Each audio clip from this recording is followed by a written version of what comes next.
Amb motiu de la pana elèctrica que va afectar diferents municipis de Menorca el passat mes d'octubre, l'Ajuntament de Ciutadella ha habilitat des d'un primer moment el Servei de Defensa al Ciutadà i l'Oficina Municipal d'Informació al Consumidor per tal que es puguin portar a terme les reclamacions.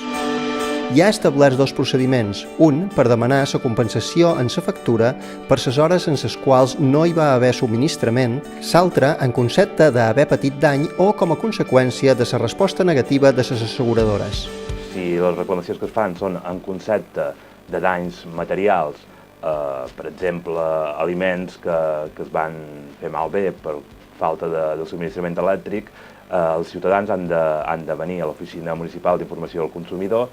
i cursar la seva reclamació, que després és enviada a consum al Govern Balear.